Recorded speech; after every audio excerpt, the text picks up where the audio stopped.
Joshua Tayag, Ched Alfonso, Jocelyn and Elmer Horoso, Claudia Camiling, Teresa Alfonso, Haris and Marlene Veronica De Leon, Eddie and Rosario Gilas, Robin and Chit Angeles, Neddy Macalino, Simon and Cherry Nathan, Ansley and Lea Gonzalez, Kate Gilas, BJ and Fatima Manlutak, Jay and Chica Reon, Angel and Ines Gozum, Ruel and Carmen Bautista, Ronnie Gatus, Ningning Faharit, Bienvenido Sason Jr., Bienvenido Sr., and Gloria Zason, Ambrosio and Edna Mangalalan, Alejandro and Carmencita Coronel, the Ag family, Ana Maria and Maria Lourdes Ancheta, John Alfred, April, Aliana Marie, and Anika May, Alfredo Cayanan Jr., TJ Castro,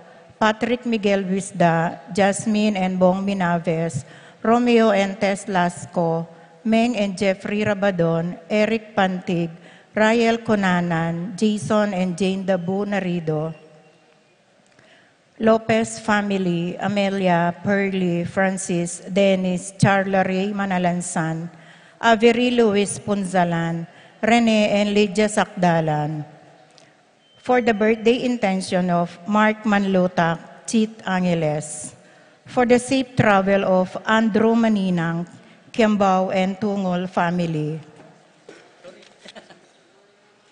For the special intentions of the following, Pat Torres, Rolando and Catherine Sebastian, Jerby and Ireland Claire Sikat, Ninya Arian Sebastian, Neil Joshua Sikat, Jeneline Bundalian, Franz Aldrin and Angeline Sebastian, Joseph, Mary Hazel and E.J. Valentino, Joseph, Emilu and Ethan D.G. Acomo, Mike, Melody Gabriel and Micaela Yang, Dewey and Erin Remedios Venus, Rizalyn Venus, Derek, Chris and Lisa Pineda, John Benedict Between, Irish and Jomai Sagmit, Ira, Joan Between, Lady Aquino, Leslie Pineda, Bianca Lorraine Pascual, Lois Bernadette Pascual, Lorna Alonzo, Neldy Malenta, Rowena Cahayon, Maricar Baluyot, Sarah Jean Kiambao,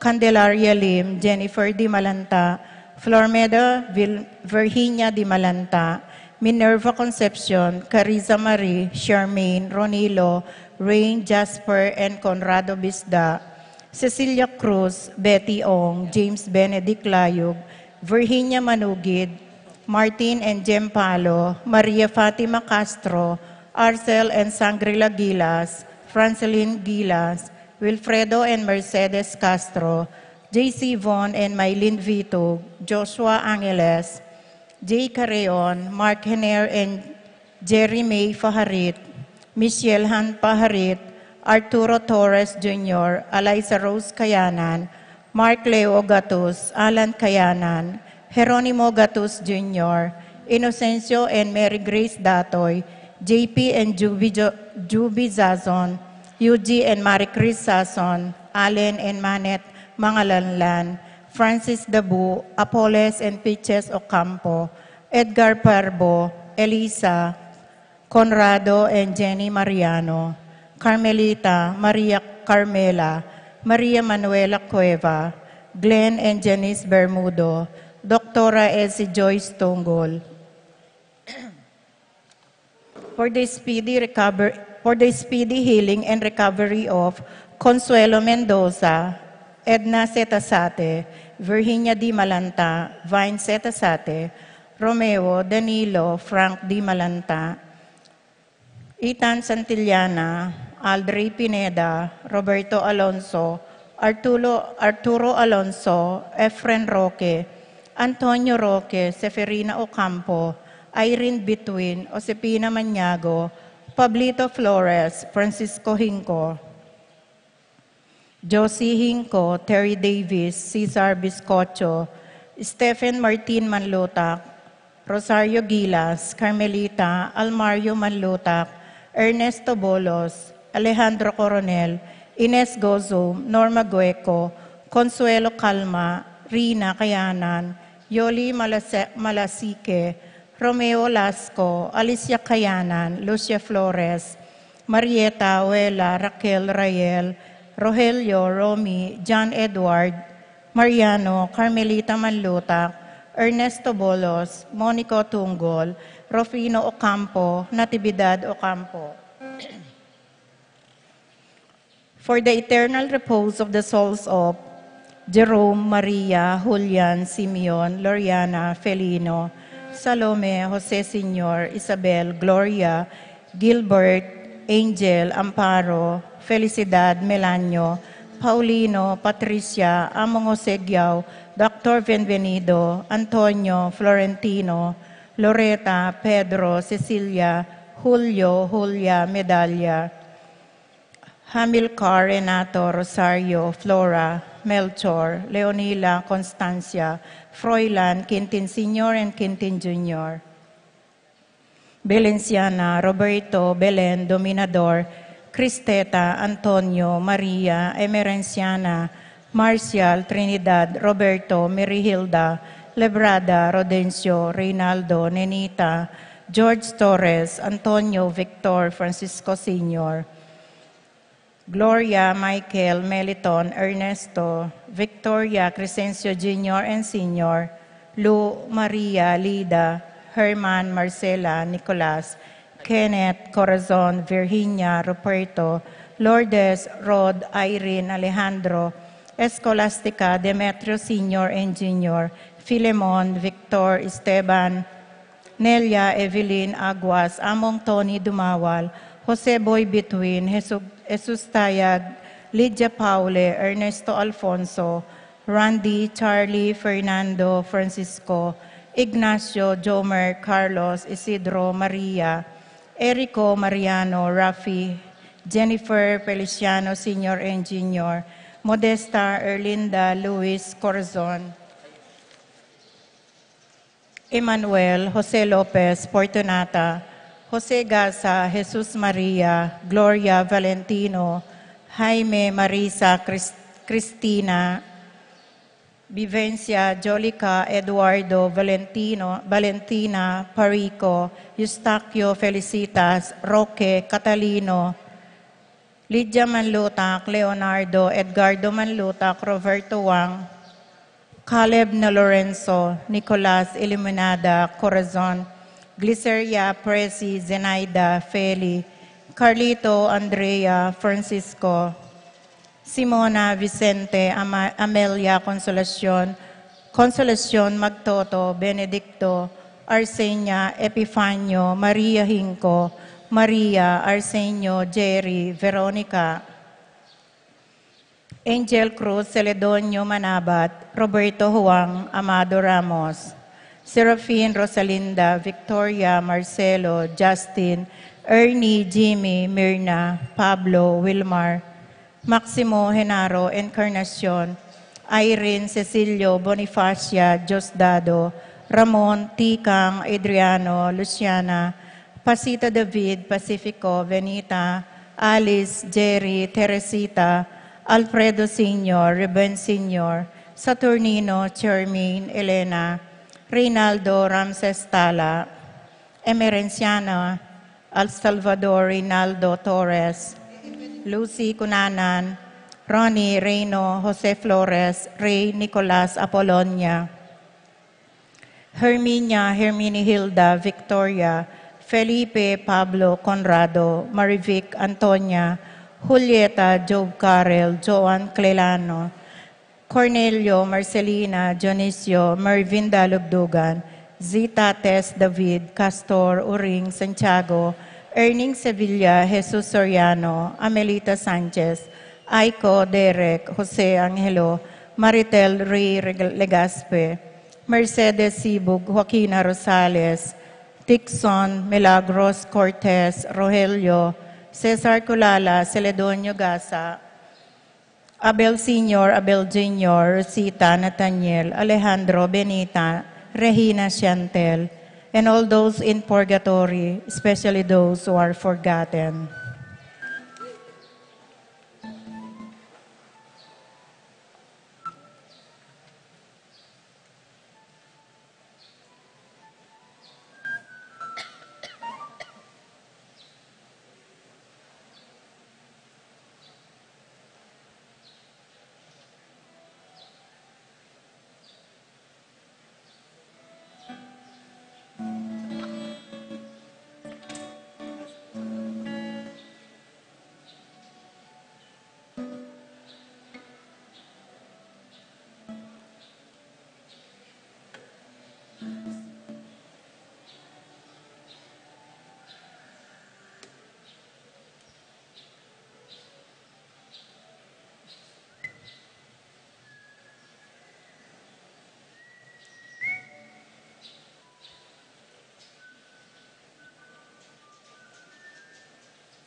My dear brothers and sisters, we are gathered together in the name of the Father, and of the Son, and of the Holy Spirit. Amen. The grace of our Lord Jesus Christ, and the love of God the Father, and the fellowship of the Holy Spirit be with you all.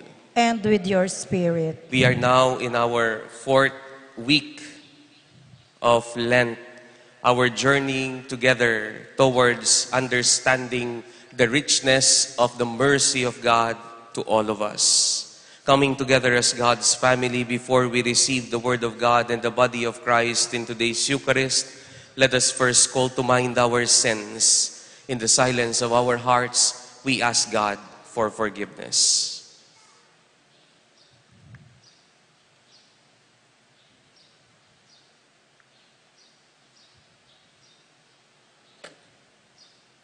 You were sent to heal the contrite of heart. Lord, have mercy. Lord, have mercy. You came to call sinners. Christ, have mercy. Christ, have mercy. You are seated at the right hand of the Father to intercede for us. Lord, have mercy. Lord, have mercy. May Almighty God have mercy on us, forgive us our sins, and bring us to everlasting life. Amen. Let us pray. Almighty Father, who through your word reconciled the human race to yourself in a wonderful way, grant, we pray, that with prompt devotion and eager faith, the Christian people may hasten toward the solemn celebrations to come. Through our Lord Jesus Christ, your Son, who lives and reigns with you in the unity of the Holy Spirit, one God, forever and ever. Amen.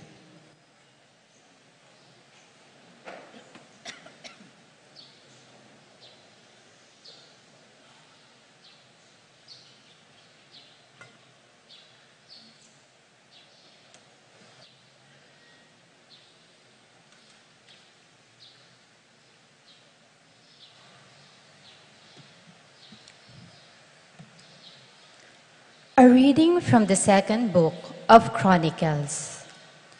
In those days, all the princes of Judah, the priests, and the people added infidelity to infidelity, practicing all the abominations of the nations and polluting the Lord's temple, which he had consecrated in Jerusalem.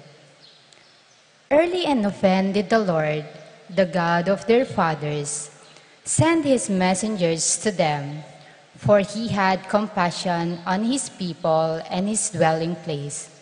But they mocked the messengers of God, despised his warnings, and scoffed at his prophets, until the anger of the Lord against his people was so inflamed that there was no remedy. Their enemies burnt the house of God, tore down the walls of Jerusalem, set all its palaces afire, and destroyed all its precious objects. Those who escaped the sword were carried captive to Babylon, where they became servants of the kingdom of Chaldeans and his sons, until the kingdom of the Persians came to power. All this was to fulfill the word of the Lord spoken by Jeremiah. Until the land has retrieved its lost Sabbaths, during all the time it lies waste, it shall have rest, while 70 years are fulfilled. In the first years of Cyrus, king of Persia, in order to fulfill the word of the Lord spoken by Jeremiah, the Lord inspired King Cyrus of Persia to issue this proclamation throughout his kingdom, both by word of mouth and in writing. Thus says Cyrus, king of Persia, all the kingdoms of the earth, the Lord, the God of heaven, has given to me, and he has also charged me to build him a house in Jerusalem, which is in Judah. Whoever, therefore, among you belongs to any part of his people, let him go up, and may his God be with him. The word of the Lord. Thanks be to God.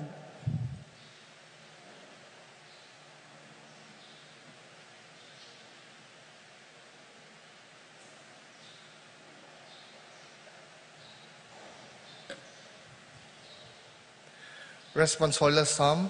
Let my tongue be silenced if I ever forget you.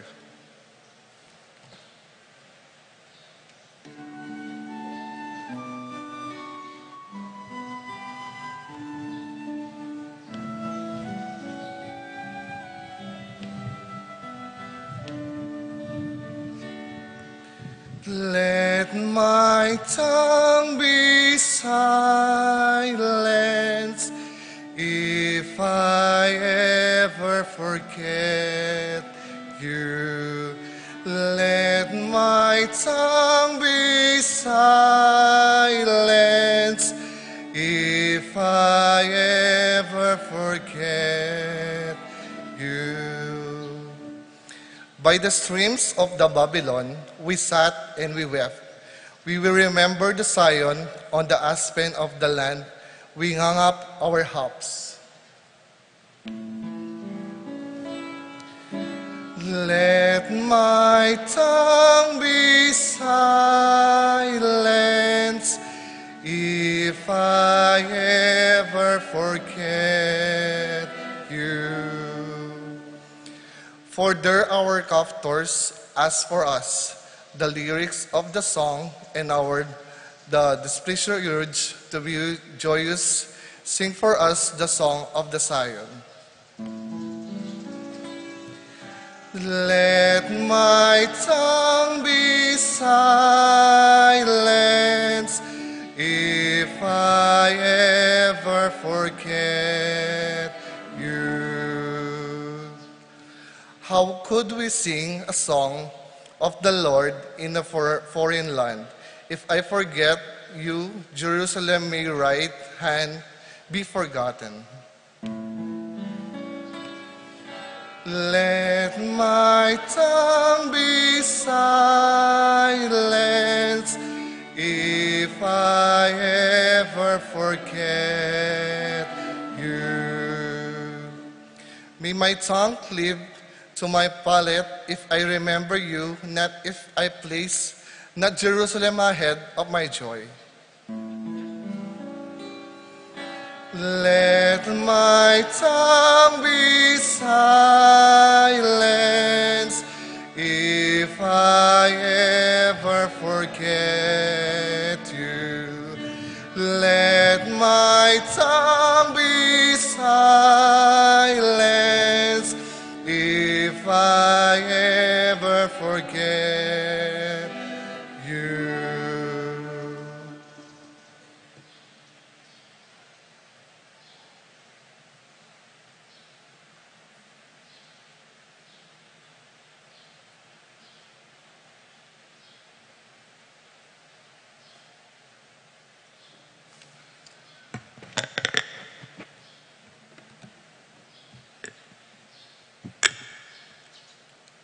Reading from the letter of St. Paul to the Ephesians.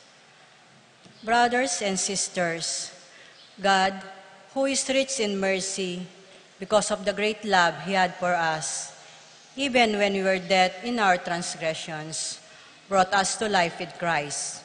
By grace you have been saved, raised us up with Him, and seated us with Him in the heavens in Christ Jesus, that in the ages to come, He might show the immeasurable riches of His grace in His kindness to us in Christ Jesus. For by grace you have been saved through faith, and this is not from you. It is the gift of God. It is not from works, so no one may boast. For we are His handiwork, created in Christ Jesus for the good works that God has prepared in advance, that we should live in them. The word of the Lord. Thanks be to God.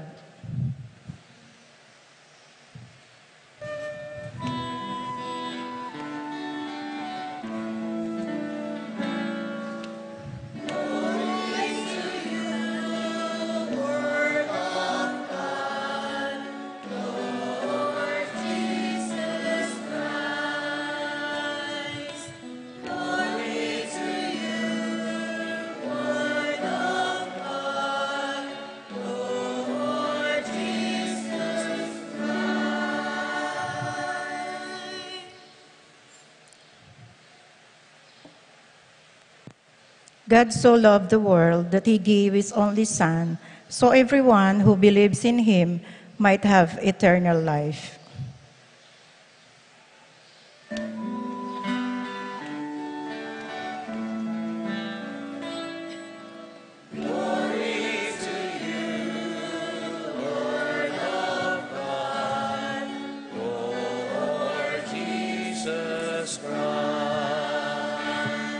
Your words, O Lord, are spirit and life. You have the words of everlasting life. Glory to you, Word of God, Lord Jesus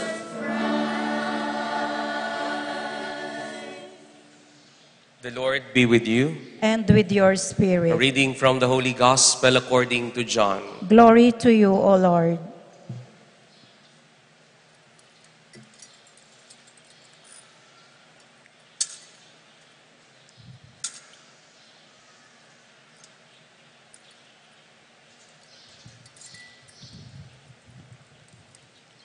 Jesus said to Nicodemus, "Just as Moses lifted up the serpent in the desert, so must the Son of Man be lifted up, so that everyone who believes in him may have eternal life. For God so loved the world that he gave his only Son, so that everyone who believes in him might not perish, but might have eternal life. For God did not send his Son into the world to condemn the world, but that the world might be saved through him. Whoever believes in him will not be condemned, but whoever does not believe has already been condemned, because he has not believed in the name of the only Son of God."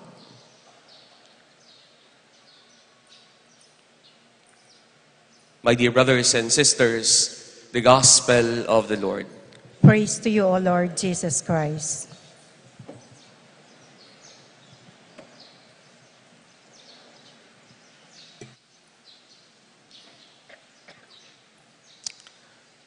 Good morning po sa inyong lahat. Today, the Church gives us a reason for rejoicing as we put or place rose or pink as a liturgical color in our liturgical calendar, just like yung pong third Sunday of Advent before Christmas, we call that Gaudete Sunday. And during Lenten season, the Church gives us the Laetare Sunday, or the Sunday of rejoicing, so that we may, number one, we may have a break in our thinking of our sins, so that we may think also not just of our sins, but of the love of God despite our sins. Now, the question to all of us is, ano ba ang dapat ikasaya natin ngayong Lenten season, ngayong pinagdiriwang natin ng Laetare Sunday? What is the reason of our rejoicing in today's Sunday liturgy? Marami po akong nakikitang mga kabataan ngayong 9 o'clock Mass. At marami din po akong nakikitang mga magulang. No? Kung napapansin nyo po, yung mga may anak dito ng mga ages 13 to 17 years old, kapag po yung anak ninyo, dapat napapansin nyo yung mga yan. Ha? Huwag nyo lang silang hayaang lumaki. Dahil kapag hinayaan nyo lang lumaki, you miss the point of their growing up. Yung mga bata, nagiging conscious sa katawan nila, no? Habang lumalaki po sila, habang tumatanda, lalong-lalo na yung mga teenagers. Kapag yung mga bata na yan, yung mga anak ninyo, dati namang hindi nagtututbrush, pero biglang nagtutbrush 3 times a day, magduda kayo. Magduda kayo. Kapag yan, okay sa kanya na hindi naliligo papunta ng eskwelahan, tapos biglang naliligo pag uwi, tsaka pag alis ng bahay, magduda kayo. Magduda kayo. Kapag yan, umaalis ng bahay, dati-rati, gaganunin lang yung buhok, pwede na. Kaya babasain lang yung buhok, pwede na. Pero ngayon, nag-gel, nagwa-wax, tapos meron na siyang hairstyle. Minsan kamukha pa ni Elvis Presley. Magduda kayo. Isa lang ang duda dyan. In love yan. In love. Kahit natawagin nating crush yan, ang tawag pa rin dyan ng maraming kabataan, in love. Pero ang natatandaan ko, nung 90s, yung love-love na yan, hindi naman uso yan ng elementary. Uso yan high school. Nararanasan namin yan, 3rd year high school, 4th year. Pero nung ako po'y na-assign sa Holy Angel University, I understood na kahit elementary pa lang, in love na. Bakit? Minsan, habang pagkatapos ng aking misa, may lumapit, grade 1. Malakas pa ang loob kesa sa mga high school. Lumapit po siya sa akin. Kasama niya yung isang kaklase niyang babae. Sabi niya, Father, bless po. God bless you. Father, crush ko po. Sabi niya. Di ba? Yung mga bata ngayon, alam na yung mga crush-crush. Minsan, kinder pa lang, alam na. Minsan, we fixate ourselves with a kind of love that is sentimental. Kaya nga po yung mga teenagers dito, na fall in love. Bakit? Nagte-text kasi siya, Father Ano tinetext niya? Love you, mwa-mwa, chup-chup. Ay, kinikilig naman ako, Father. Hindi po ba? We always equate love to a sentimental level. Na para bagang ang pagmamahal ay isa lamang feeling na kinikilig ka. Kaya nga kapag sweet na sweet sa'yo, yung nililigawan mo, o kaya yung nanliligaw sa'yo, you call that not a crush. You call that love. But my dear brothers and sisters, is love sentimental? That is our question for today. Ang pagmamahal ba ay yun lamang, yung kinikilig ka lamang? What is the real image of love? Naalala ko po kung ang pagmamahal ng Panginoon sa atin ay sentimental lamang. Yung parabagang ang pagmamahal ng Diyos ay yung kilig, dapat magpagawa tayo ng bagong image ni Jesus, no? Ano po yun? Yung Jesus na nakaganyan. Pagawa kayo ng image, ilagay nyo doon sa museum. Di ba? But what is the real image of love? A love that is not sentimental. There. The proper image of God is the image of the cross. A love that is real. A love that is sacrificial. My dear brothers and sisters, the gospel reading for today reminds us of one of the most important verses of the Christian faith in the Bible. For God so loved the world. Alam nyo dapat yan. Kasi yung mga born again, talo tayo. Anong John yan? John 3:16. Ay, alam nyo, born again yata kayo. Ha? John 3:16. For God so loved the world that He gave His only Son. That is just one sentence, my dear brothers and sisters. Hindi po pinutol ng Biblia yan. Ang sinabi ng Diyos, mahal niya ang sanlibutan. Hindi niya lang sinabing, I love you all. But the response is personal. When God said, God so loved us, He did something. Yung kanyang pagmamahal sa atin, hindi lang love you, mwa-mwa, chup-chup. Meron siyang ginawa. For God so loved the world that He gave His only Son. That is just one sentence. Because love is primarily sacrificial. Kung wala ka pang sinakripisyo, hindi ka tunay na nagmamahal. The first reminder of the gospel for today, my dear brothers and sisters, if God has given His only Son for you, what else can He not give you? Kung kaya ng Diyos na ibigay ang kabubugtungan niyang anak. Alam niyo po bang ibig sabihin ng salitang bugtong na anak? Bugtong means only son. If He was able to give His only son, what else can He not give you? Ang sinasabi natin ay makasalanan tayo at hindi tayo kayang patawarin ng Diyos. Kung kaya niya ngang ibigay yung anak niya, ang sabi ni San Pablo, kaya kanyang patawarin. Ngayon, ang tanong sa atin, kung ang pagsisimba natin ay lagi lamang paghingi sa Diyos, baka baligtad naman gayong Kwaresma. Baka ang Diyos naman ang may hinihingi sa'yo. Kung sinasabi mong mahal mo ang Diyos, sinasabi ng Diyos mahal ka niya. At ibinigay niya ang bugtong niyang anak.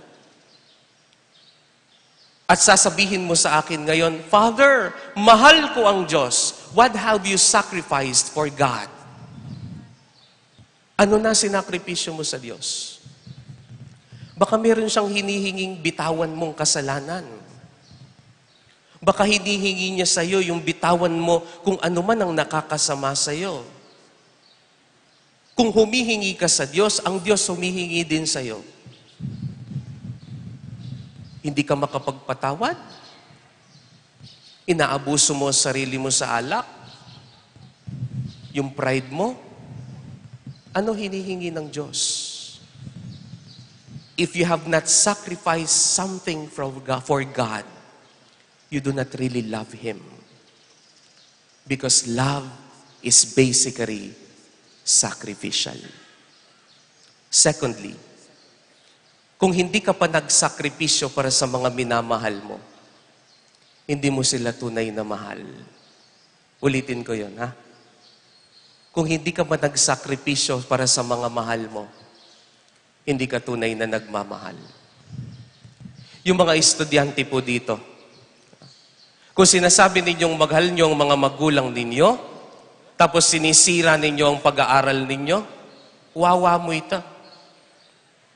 Kung sinasabi ninyong mahal ninyo ang mga magulang ninyo, tapos nagbubulakbol lang kayo sa eskwelahan, inom lang kayo ng inom, linulustay nyo lang yung mga baon ninyo, hindi nyo tunay na mahal ang mga magulang nyo. You must have sacrificed something for you to say that you love the person. Kaya marami pong mga magulang ngayon, tinitiis nila na magpunta ng abroad na hindi nila makita yung mga mahal nila sa buhay. Nag-OFW sila. Ano trabaho nila? Minsan sila'y naglilinis lamang. Pero tinitiis nila yon dahil nagmamahal sila. Maraming mga magulang ang nagtitiis para sa mga anak. Pero maraming mga anak ang hindi nagtitiis para sa mga magulang. The second invitation to all of us is to love like God. If your love is just sentimental, and it is not sacrificial, it is not painful, it is not true love. Because love is painful. Love is sacrificial. Kaya ang lagi ko sinasabi, tatandaan ninyo yan. Kung wala ka pang isinakripisyo sa buhay mo, hindi ka tunay na nagmamahal. Kaya mga kapatid, lagi ko pong tinatanong sa inyo ito, mga magulang, lalo-lalo na sa mga anak. Yung mga magulang ninyo, trabaho ng trabaho. Sino po yung mga kasama nila, yung mga asawa nila dito? Magtaas nga ng kamay. Ay, kinakahiya niyo yung asawa ninyo? Oh. Tanong ko ulit ito. Kayong mga lalaki, bakit kayo nagpapagod? Trabaho kayo ng trabaho. Hindi naman napupunta ng buo yung sweldo ninyo sa bulsa ninyo. Akala nyo ba, sa gobyerno lang may auditor? Kahit sa bahay may auditor, hindi po ba?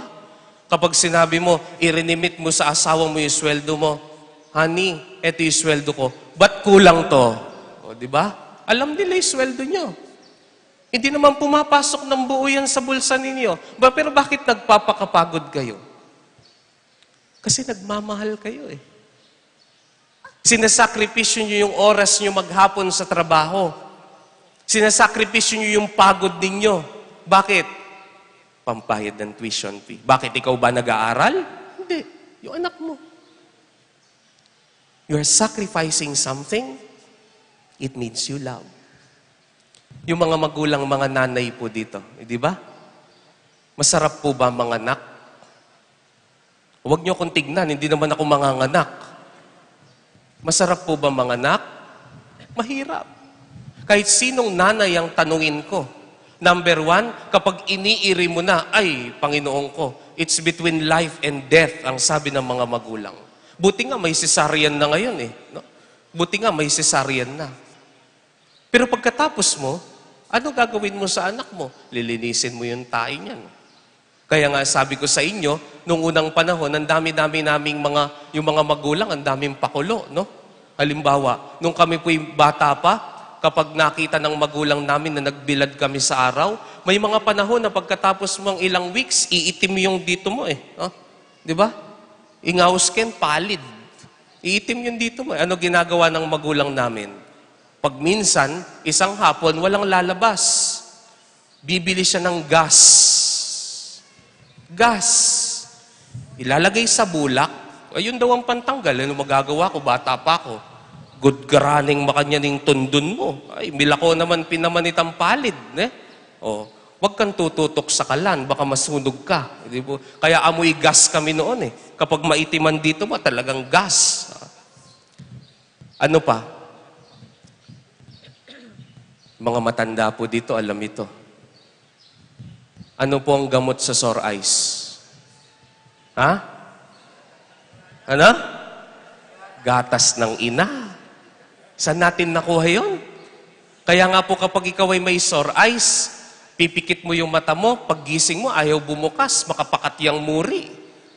Hahanap ka pa ng nagpapasuso sa kabilang bahay, no? Tapos hihiga ka pa. Oh. Tapos habang nakamulat yung mata mong gano'n, nakikita mo, ipapatak niya yung gatas niya. Talagang pipindutin niya pa yung dede niya, ay talaga ilalagay sa mata mo. Hindi niyo na alam yun, mga kabataan. Hindi ko alam kung talagang kakayap lareng mata. Hindi ko alam. Ano pa ang pakulo niyo, mga magulang? Minsan, sabi ko nga, noon wala pa namang kapag yung bata, barado yung ilong, wala namang pump. Ay, maarte na ngayon. Oh. Pump mo. Nung bata kami, kapag barado yung ilong ng bata, ano ginagawa ng nanay? Sinisip-sip. Ay, But why? Bakit? One thing is for sure. Nagmamahal ka eh. Kaya kaya mong hawakan yung marumi. Kaya kaya mong lasahan yung sipon. Kaya kaya mong maghugas. Sino po yung mga nandito, yung mga magulang nila'y naka-wheelchair na? Umiihi sa sahig. Kahit dinadayaper nyo yan, kailangan nyong hugasan ng puwet. Pero bakit ginagawa nyo yan? Isa lang. Kaya kong isakripisyo at lunukin ng baho. Bakit? Ako'y nagmamahal. My dear brothers and sisters, what have you sacrificed for love? Always remember, the primary symbol of love is not the heart. It is the cross. When your love is purely sentimental, maybe you're not yet really loving. Love is basically a sacrifice so that you may say that you love a person. This Laetare Sunday, my dear brothers and sisters, two things. Number one, if God has given His only Son, what can you sacrifice for Him if you really tell that you love Him? Secondly, let us follow the example of Jesus. Love is seen in sacrifice. If you have not sacrificed something, you have not really loved. Amen.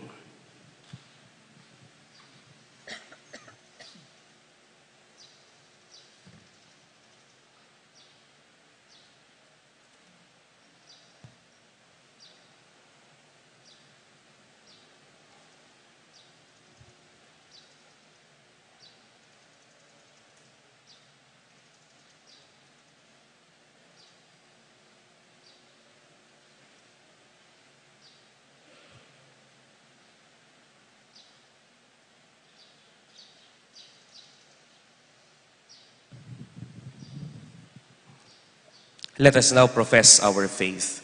I believe in God, the Father Almighty, creator of heaven and earth, and in Jesus Christ, his only Son, our Lord, who was conceived by the Holy Spirit, born of the Virgin Mary, suffered under Pontius Pilate, was crucified, died, and was buried. He descended into hell. On the third day, he rose again from the dead. He ascended into heaven and is seated at the right hand of God, the Father Almighty. From there, he will come to judge the living and the dead. I believe in the Holy Spirit, the Holy Catholic Church, the communion of saints, the forgiveness of sins, the resurrection of the body, and life everlasting. Amen. God loves us so much that He gave His only begotten Son in sacrifice. We bring to Him our petitions and our prayers, thanking Him for His love. For every petition we pray, Father, hear our prayer.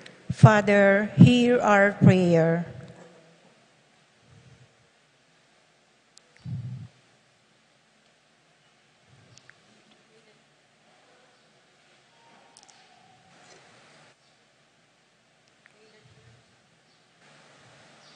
May the Church remain a living sign of God's love and mercy in times of darkness and despair. We pray. Father, hear our prayer. May our government and civil leaders strive to live by God's truth and walk in God's light, forsaking the culture of death and corruption. We pray. Father, hear our prayer. May we become more aware that sin not only offends God, but also wounds us in our community. May we have frequent recourse through the sacrament of penance that reconciles us to God and to one another, we pray. Father, hear our prayer. May the Lord wash away our hatred, banish violence and terrorism from our midst, and restore tranquility and justice, we pray. Father, hear our prayer. May the sick, the elderly, and the suffering realize from our care and attention that they are loved by God, we pray. Father, hear our prayer. We bring to you, Almighty Father, our petitions and our prayers, and we ask you to hear them through Christ our Lord. Amen.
Pray, my dear brothers and sisters, that our sacrifice may be made acceptable to God, the Almighty Father.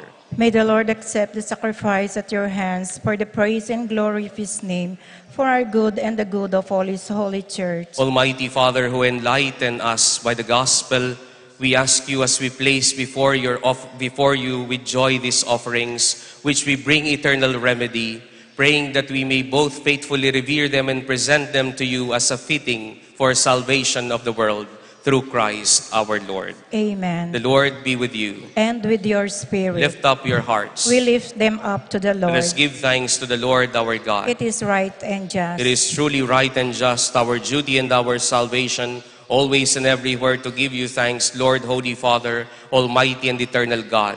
For today you have revealed to us the mystery of your love for us. For by your gracious gift each year, your faithful await the sacred Paschal feasts. Your faithful await them with the joy of minds made pure, so that more eagerly intent on prayer and on the works of charity, and participating in the mysteries by which they have been reborn, they may be led to the fullness of grace that you bestow on your sons and daughters. And so with all the choirs of angels in heaven, we declare your glory and join in the unending hymn of praise. Holy, holy, holy Lord, God of hosts, heaven and earth are full of your glory. Hosanna in the highest. Blessed is he who comes in the name of the Lord. Hosanna in the highest.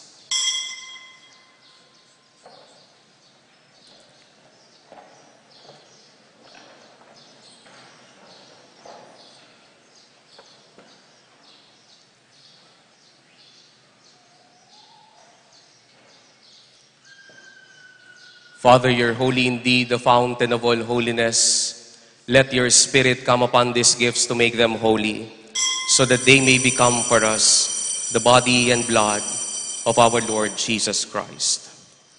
Before he was given up to death, a death he freely accepted, the Lord Jesus took bread. He gave you thanks and praise, Father. He broke the bread and gave it to his disciples, and he said, "Take this, all of you, and eat of it.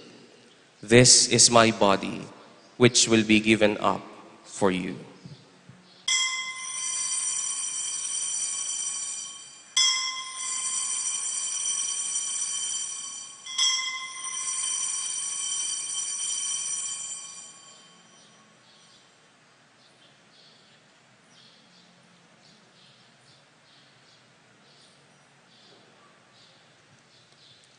In a similar way, when supper was ended, the Lord Jesus took the cup. Again, he gave you thanks and praise, Father. He gave the cup to his disciples, and he said, "Take this, all of you, and drink from it. This is the cup of my blood, the blood of the new and everlasting covenant. It will be shed for you and for all, so that sins may be forgiven. Do this in memory of me."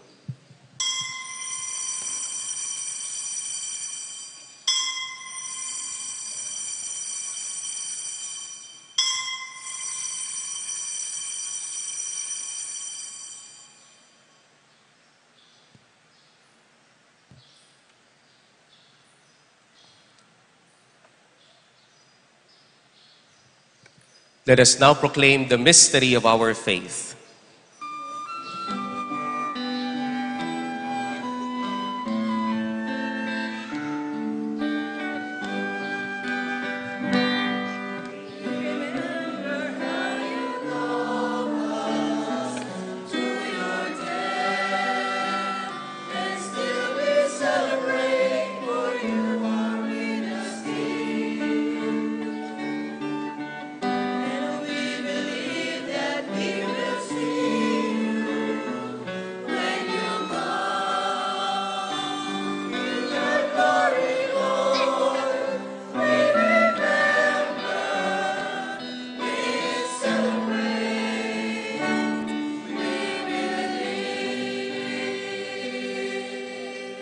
In memory of his death and resurrection, we offer you, Father, this life-giving bread and this saving cup. We thank you for counting us worthy to stand in your presence and serve you. And may all of us who share in the body and blood of Christ be brought together in unity by the Holy Spirit. Father, remember your church throughout the world and make us grow in love together with Francis, our Pope, Florentino, our Bishop, and all the clergy. Remember also our brothers and sisters who have gone to their rest in the hope of rising again. Bring them and all the departed into the light of your presence. Have mercy on us all and make us worthy to share eternal life with Mary, the Virgin Mother of God, Saint Joseph, with the apostles and all the saints who have done your will throughout the ages. May we praise you in union with them and give you glory through your Son, Jesus Christ. Through him, with him, in the unity of the Holy Spirit, all glory and honor is yours, Almighty Father, forever and ever.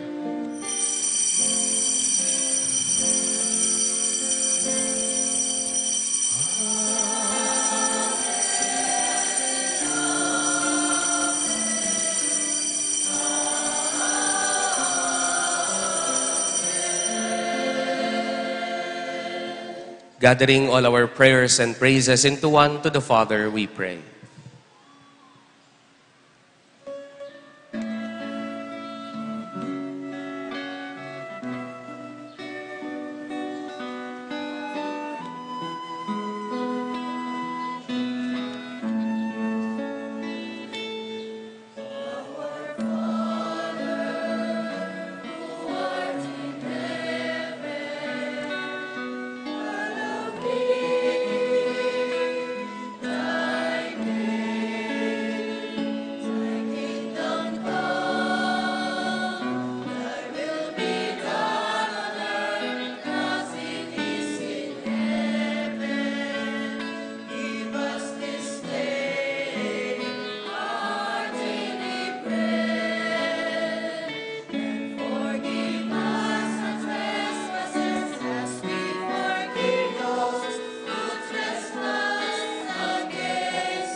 Deliver us, O Father, we pray, from every evil, and grant us peace in our days. In your mercy, give us free from sin and protect us from all useless anxiety as we wait in joyful hope for the coming of our Savior, Jesus Christ. For the kingdom, the power, and the glory are yours now and forever. Lord Jesus Christ, who said to your apostles, I leave you peace, my peace I give you. Look not on our sins, but on the faith of your church, and grant us the peace and the unity of your kingdom, where you live forever and ever. Amen. The peace of the Lord be with you always. And with your spirit. As brothers and sisters, let us offer each other a sign of peace. Peace be with you po sa inyong lahat.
My dear brothers and sisters, behold our Lord Jesus Christ, the Son of God and the Son of Mary, who takes away the sins of the world. Happy are we now and blessed who are to receive him in this holy communion. Lord, I am not worthy that you should enter under my roof, but only say the word, and my soul shall be healed.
Let us pray.